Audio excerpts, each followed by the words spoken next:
Hello, my name is Kathy Lynch, and I feel quite honored to be the recipient of this award. I usually know people at the end of the speech thank their family for their support, but in terms of mental health issues, a lot of our folks have been abandoned by family and friends once they were diagnosed. I also want to thank Doug Uzick for offering a position at the Independent Living Center after being unemployed as an RN for over 13 years. And a special thank you to Maura Kelly for nominating me for this award. I was quite humbled and also shocked, and I also felt very honored. Also, I wanted to thank, it's kind of unusual. There was a homeless veteran I was working with called Mitch. And Mitch and I used to help him out with a little money for coffee. And we would have maybe coffee together every now and then. And Mitch, I had mentioned that Doug Uzick had offered me this position. And having been on disability in and out of the hospital for many years, I didn't really feel I was ready. And Mitch said, Kath, you've been doing volunteer work with people with mental health issues over 40 hours a week. You're ready. He was one of my greatest supporters in terms of returning to work. I was blessed to work with Neva Walden, who has been my therapist. I don't like using the word therapist, but she's really been kind of like an individual who's accompanied me on my life journey and never steered me wrong. And she also was a major encouragement of my employment. I should talk a little bit about how I first got involved. In the 60s and 70s, I was a full advocate at the University of Buffalo, actively involved in the disability rights movement, veterans movement, the anti-war movement, the women's movement. I was a real movement person from the start.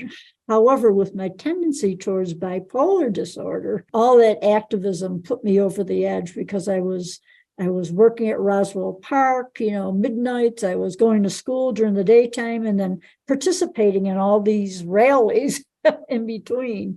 And eventually I just crossed over into full-blown mania, which resulted in my first hospitalization. But again, it was, as I mentioned to Maura, at first I was very angry with the several hospitalizations that I saw it as something like everything I worked towards, all was being destroyed. I was told I was going to be in and out of the state facility for the rest of my life. So I saw that as my future, and I saw all my education, all my work, it was meaningless. But when I ended up hospitalized at the Buffalo Psychiatric Center and also with several hospitalizations at Erie County Medical Center, I realized there was a real strong need for a belief in peers helping peers, and also really feeling and witnessing a lot of abuse. I really felt it changed my career path. I channeled my energy into psychiatric nursing and really became actively involved in peer self-help. Peer self-help back then was AA. That was it. And maybe there was a group called the Recovery Group, but there was no peer psychiatrist at the time really believed that peers helping peers was detrimental to our well-being. So they discouraged friendships formed in the hospital or formed on the outside. We were blessed way back when Roger Stone at the Erie County Mental Health Association, in conjunction with B. Slick, who worked there, she knew several of us. They decided to start some self-help groups, one for people with schizophrenia and one for people with bipolar disorder. They caught quite a bit of flack from it. Doctors call, how can you have the sick helping the sick, And then all of a sudden, they recognized they weren't receiving as many crisis calls, that peers actually were helping peers heal. And that made such a difference. George Gillespie, he started the Unity Club for people who were labeled with bipolar disorder. And I was labeled with bipolar disorder, and he was on disability for over 13 years like I was. And he had gone back to school, and he was just completing his master's in social work. And then he eventually worked in the system. Well, that provided hope for me because at that point in time, I just, thought I was going to be in and out of hospitals the rest of my life. So anyway, I actively became involved in self-help. And also at the time, it was a time of the women's movement. And back then in the 60s and 70s, the American family was American pie. I mean, physicians didn't even recognize child abuse in families when they saw broken bones or bruises, and the same with domestic violence. It couldn't have happened in a family. So anyway, we really recognize that a lot of people coming to the groups also were trauma survivors. So we got a lot of flack for that. Tasha Baxter and I started some trauma groups for women who had been sexually abused or had been victims of domestic violence. And at that particular time, the theory was if you were diagnosed with a serious mental illness, you sealed it over. You didn't go there because it would increase the number of episodes or hospitalizations. And we really shared a lot of our healing tools with each other.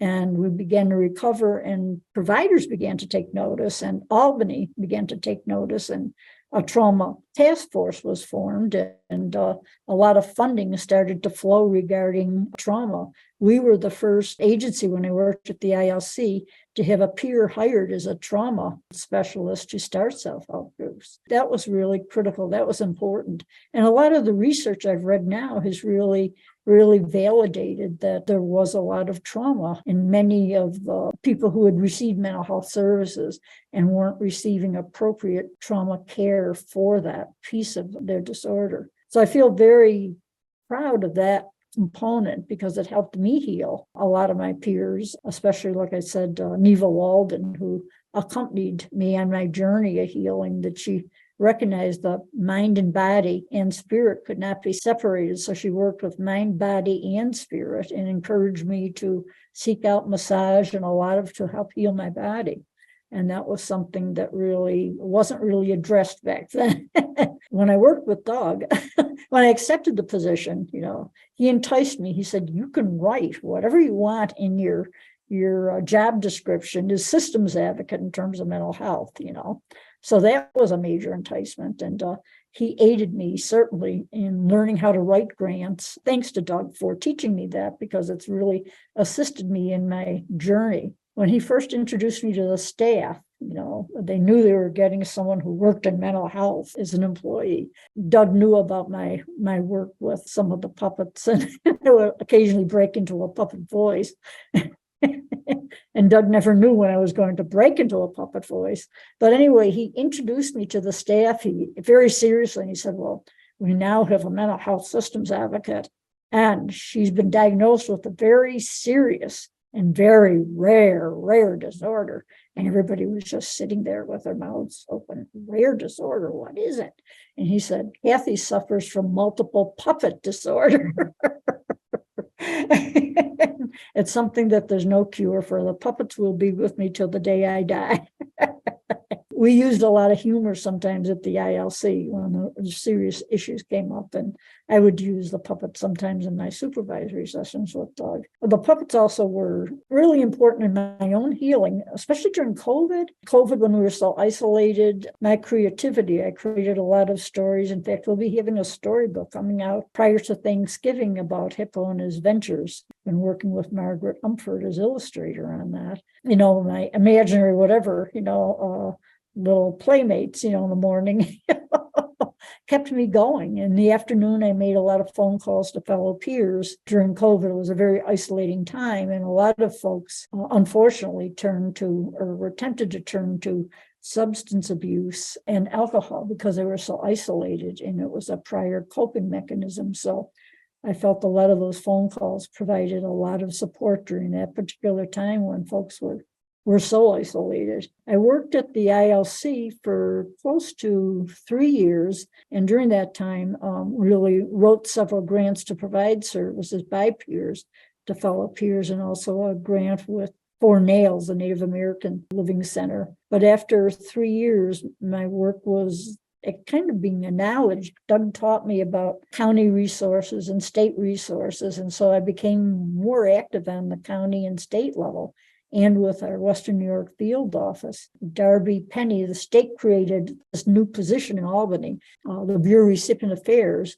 And Darby had this idea of dividing up the state into various regions. So I received a phone call from her, and she had told me about this position. And she had asked me, Kath, would you throw in your hat?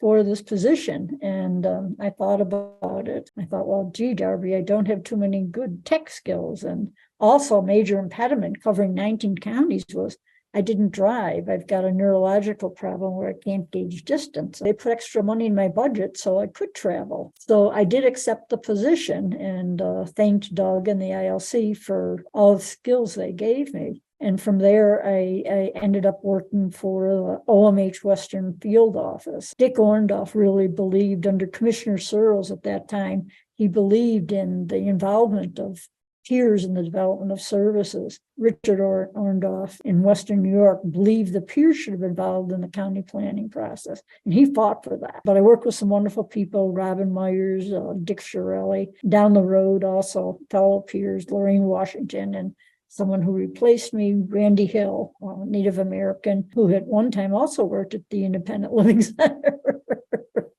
So the Independent Living Center seems to foster a lot of other advocates in other fields. I worked with some wonderful people there, including our wonderful secretary at the field office, Judy Dentino. She was a phenomenal assistant. But I also really loved going out into the rural counties, doing a lot of town meetings, needs assessment, helping do trainings around peer self-help, getting self-help started, getting core groups started, core businesses starting. That was really exciting for me, starting peer-run businesses. The Buffalo Psychiatric Center, I also wanted to mention. I spent a lot of time, I was hospitalized there once, and I recognized the total lack of peer-run services. And we were able to, at the ILC, write the first grant for a peer advocate, which was Linda Zengel, to work within the facility. And then from there, the state was going to close Gowanda Psychiatric Center. And I mentioned to Stacy Calhoun, who was the acting director, that we could mobilize the peer movement in Erie County to make the transition more comfortable from a rural state hospital to a urban state hospital, which was very unsettling to a lot of the folks. That transition was so successful. She had mentioned, you can do anything you want to do here, Kath. You guys have proven your worth. You made the transition so much easier. And I got involved in a lot of BPC planning meetings, and Jim Moore, who was as Irish could be, we connected around our Irish heritage. And he and Brenda Matthews and I brainstormed this idea for a group that would be paid a stipend to work within BPC. And then we involved other peers, and thus formed what was called the recipient associate managers, that really ran self-help groups, talked about recovery, offered hope to others, and provided a lot of skill building so folks could eventually live lives successful in the community. Anyway, so the Rams also became a force in the community in the Elmwood Village. We worked to establish a people first event at the Unitarian Universalist Church. The Rams also did a lot of surveys related to mental health in the community, because the county formed a committee on the impact of the increasing number of mentally ill people in the Elmwood Village. And we found out, we did these surveys, and had the Rams do these surveys, and we found out from talking to the business folk, it wasn't the mentally ill that were a major problem, it was the college students. We have Buff State nearby, and the college students were very rowdy and coming into the stores and making, kind of absurd demands on staff, whatever. So that was something the county and Elmwood Village learned by interfacing with peers. And also really built a bond between the Elmwood Village and peers, because they saw people as people who were making a major contribution to the community. I had talked to Moore and had mentioned I felt really kind of a little dissuaded, shall I say, by the county's approach to stigma campaigns, where it's educating people on mental disorders and how to interface with them. And I really took the opposite approach. It was like, you really reduce stigma by connecting with others in your community, providing a service to them. So, like I said, a lot of people got involved with our Easter Bonnet Parade, helped organize it, helped out with the Elmwood Village Arts Association. So became active partners, in the Elmwood Village, which helped reduce stigma more than anything else. We still intermittently have problems because the Buffalo Psychiatric Center has eliminated most peer programs from the psychiatric center right now.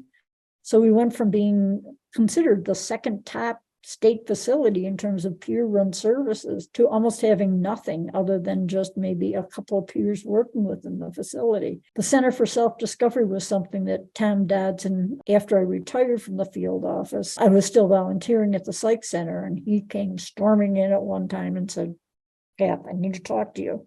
Pulled me out of the meeting and then said, Kath, I have this idea. I want to start a recovery center. He said, would you be willing? And at first I thought, I don't know, the state institutions, I know those bureaucracies, it's like, I think I would be stymied with everything I did. And Tom said, Kath, with me as executive director, I'll remove as many roadblocks as I can. And that did it. He was really an exceptional executive director who fully supported the peer movement and what we decided to do, along with Jim Ward, and Brenda Matthews. And we really kind of got those rams interspaced throughout the facility and also in the community. And BPC also under Tom Dodson, I had this idea, mainly because my therapist, and I saw others who had used other methods other than group therapy, talk therapy, and medication to recover. So I had this idea for forming HAHA, Healthy Alternatives for the Healing Arts, which is an organization that provided complementary therapies, educated peers on the use of meditation, yoga, massage, drumming. So that was really important to me, the founding of those services. Other than the achievements, that I made, or people would ask me kind of what contributed to your success, I really wanted to say, there were so many people in my life that were there for me at critical minutes when I didn't believe in myself, that believed in me and encouraged me and saw my strengths when I only saw my flaws. The most important thing I've really learned in my life journey, and with the help of Neva and so many wonderful people in my life, the most important thing in life is your sense of belonging, your sense of connection, your sense of love, your sense of being loved and giving love, the ultimate sense of being kind to each other and respecting each other, which is so needed in our chaotic world today. So thank you very much. I want to thank you for this award. I feel very honored and very humbled. Thank you very much.